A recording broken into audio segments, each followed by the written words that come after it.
Hi there, everyone. This is Sean 007 1986. I hope you're having a fantastic evening. Well, it was fun while it lasted, but I got some serious bad news. As much as you hate to admit this part, as much as I hate to admit this one, but it is what it is. The Hollywood strike, the Hollywood actor strike is over, as the unions reaches a tentative deal with studios. I'm reading this from the Virginia Pilot, well, the newspaper in my country, in my state of Virginia. So let me read. Hollywood actors strike is over as union reach tentative deal with the studios. Hollywood Actors Union reached a tentative deal with studios on Wednesday to end the strike, ending months of labor strife that grounded the film and television industry to a historic halt.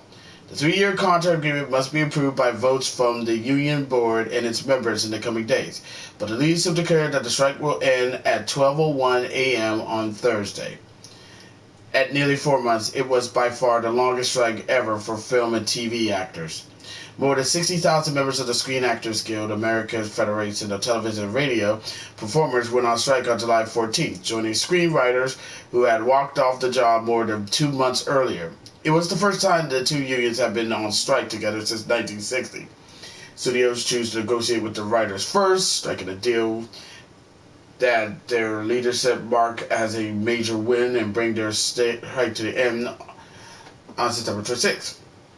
Terms of the agreement were not immediately released. SAG-AFTRA said details would be made public after a meeting on Friday where board members reviewed the contract. Issues on the table include both short-term compensation and future royalty payments for film and TV performances, along with the control over actors' images and likeness generated by artificial intelligence, or AI for short.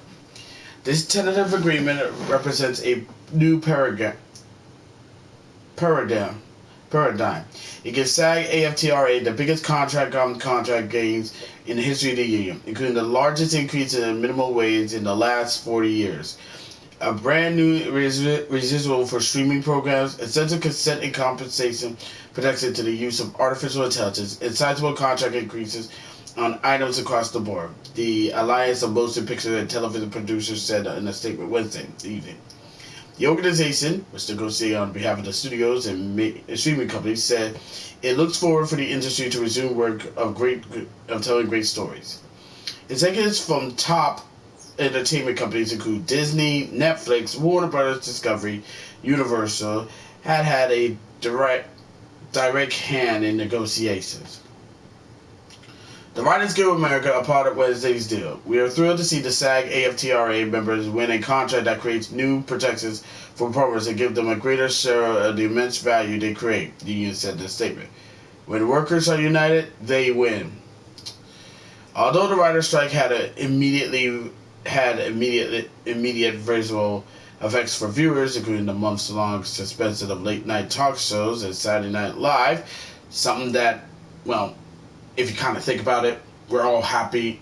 It was nice and quiet that we don't have to deal with that shit.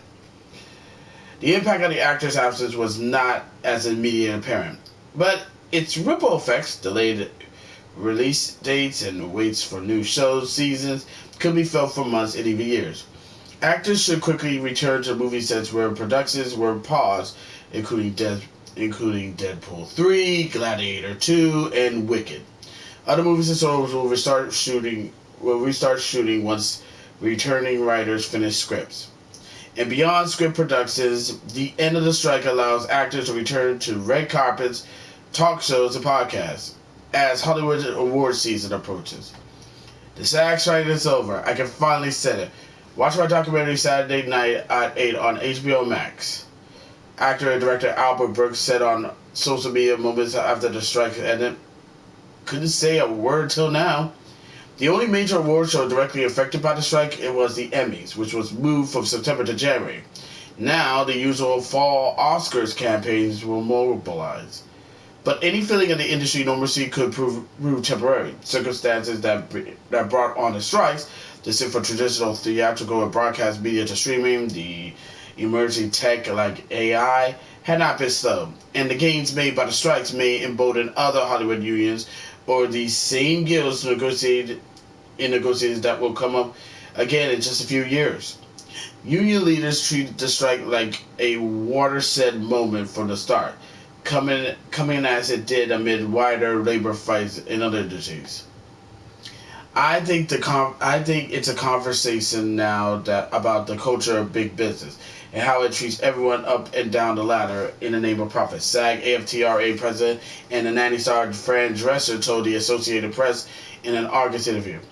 Duncan Crabtree-Iron, the executive director and the chief negotiator who led the team that struck the deal for the Guild, told the AP in August that he was honored to be part of making sure that our members get a fair contract that's going to protect them going into the future and make sure that the 14-year-olds I talk to on the Disney picket line still have the ability to be an actor when they turn 18.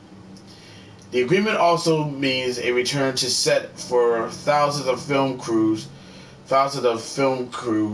members who have left with nothing to work on during the strikes. SAG-AFTRA sought to offset their hardship by allowing some controversial interim agreements for some smaller productions to proceed, and by making their strikes relief fund available for all workers in the industry. Associated Press writer Christian Fortore contributed to this report. So yeah.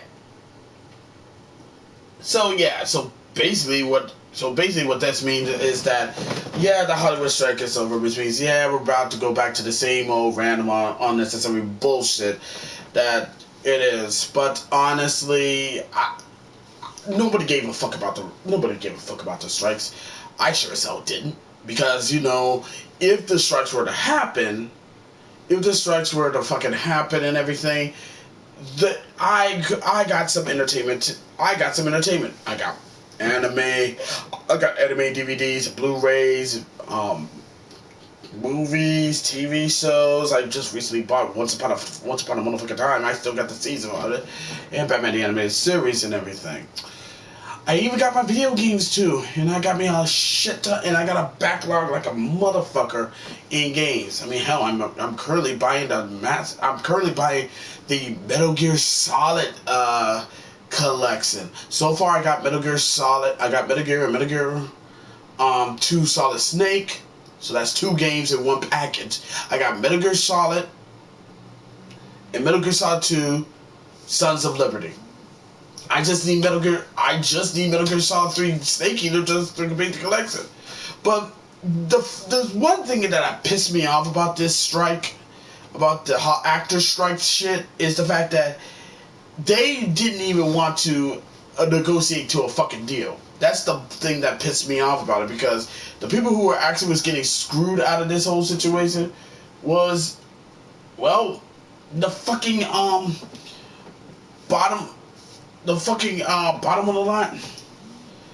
The bottom of the line workers. Because, it's like when you deal with these Hollywood tags, they got fucking money in their bank. They don't have to worry about bills and everything. But bottom of the line, but below the line workers, they have bills. And because they've been out of work for so long, it's like you're screwing them just to make sure you get some money over there.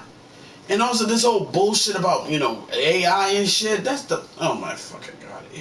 It gets to the point where, it gets to the point that this whole thing was pretty dumb. That's the one thing that scares them the fucking most. They scare about, it's all thing, but we need to make sure that AI, no, dude, AI is coming, whether we like it or not. Now, whether or not it doesn't become like goddamn fucking Skynet like the fucking Terminator movies were, then maybe, just maybe, we would be too scared about it. But honestly, the strikes were bullshit, to be perfectly honest. The strikes were fucking bullshit. It shouldn't even be like, that serious. But it happened. It fucking happened. And honestly, to all the people who did all this unnecessary shit just to make sure that they're well taken care of, fuck you. To all the actors who did all this shit while not giving a fuck about the below the line workers, fuck you. Alright? Fuck you. Just like those writers who did that shit. Fuck y'all both.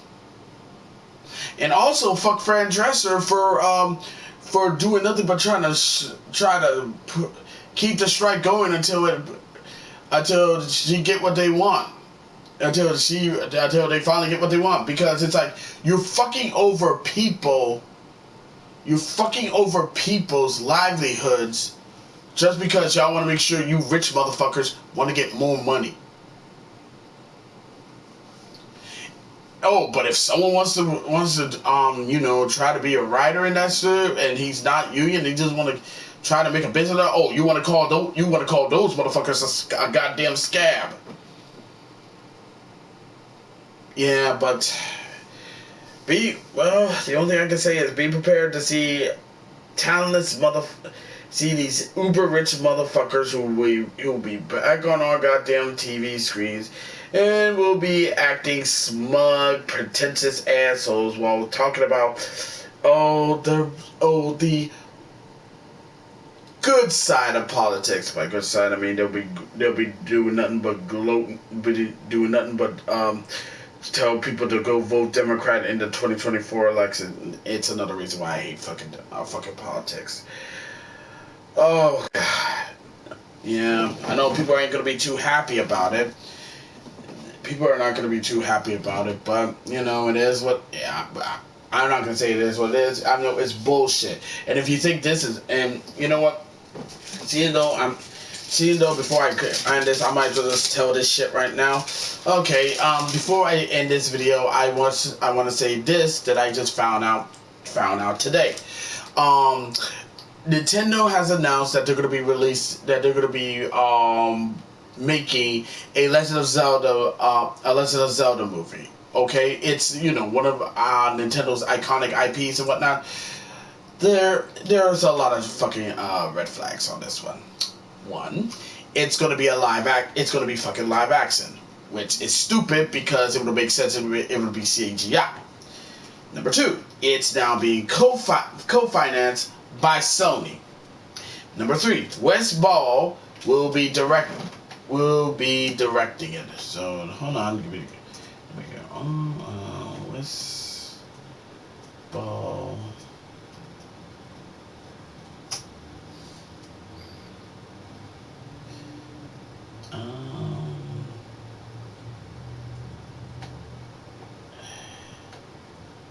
Yep.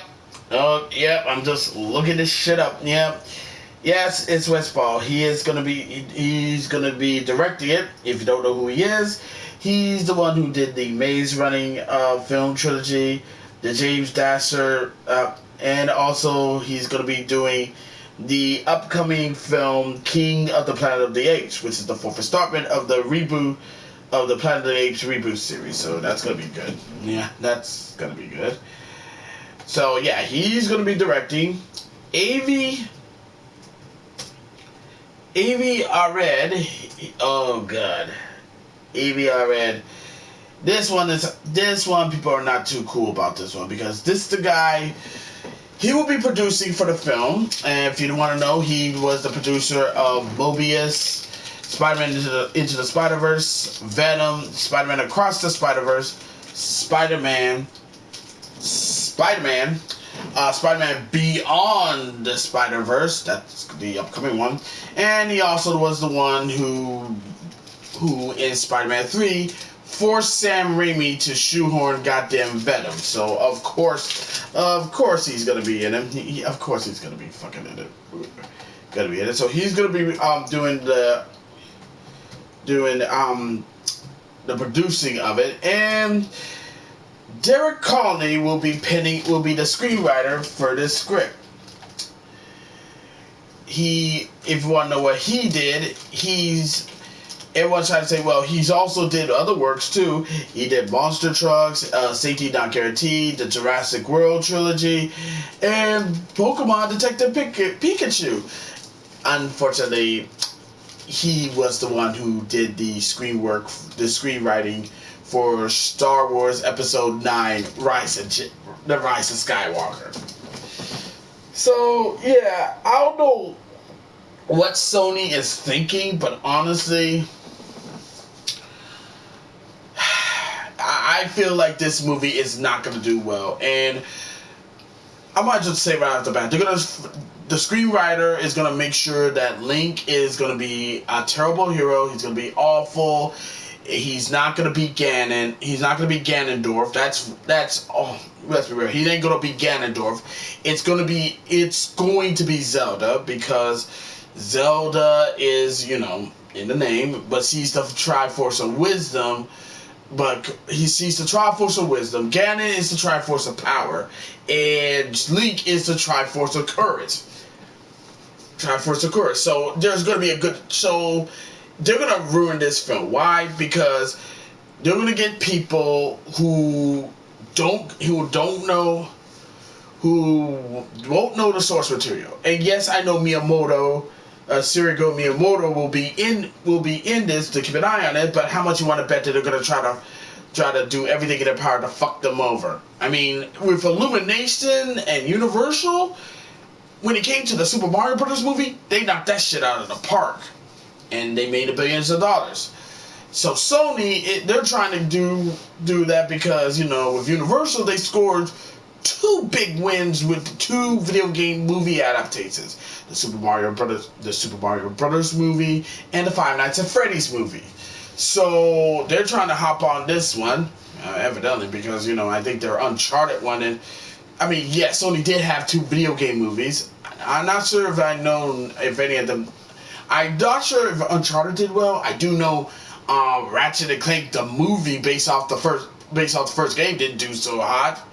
So I don't know, but I feel like this movie it's gonna bomb, man. It's gonna bomb hard. It's gonna bomb hard if they fucked it up, or else the people who they pick starts running their mouths about how diversity and all that other bullshit, because nobody gives a fuck about diversity except these motherfuckers. But that's all.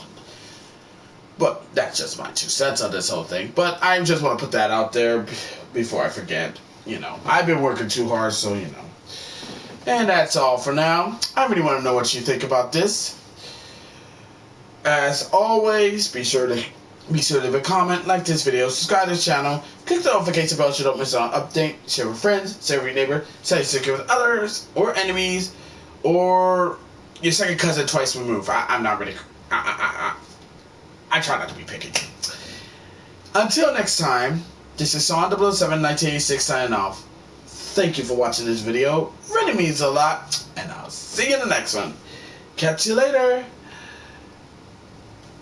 Good night.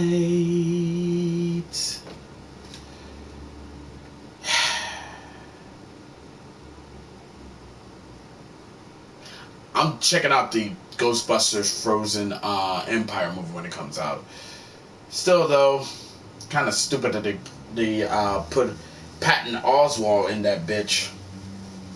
But at least my boy Paul Rugg is gonna be in that motherfucker, so I'm cool with that. Plus the OG Ghostbusters are gonna be in it too. So sometimes I will say this. Alright, it'll be way better than the Ghostbusters 2016 one. That's for damn sure. Yeah, I said it, 2016 fans. Do something.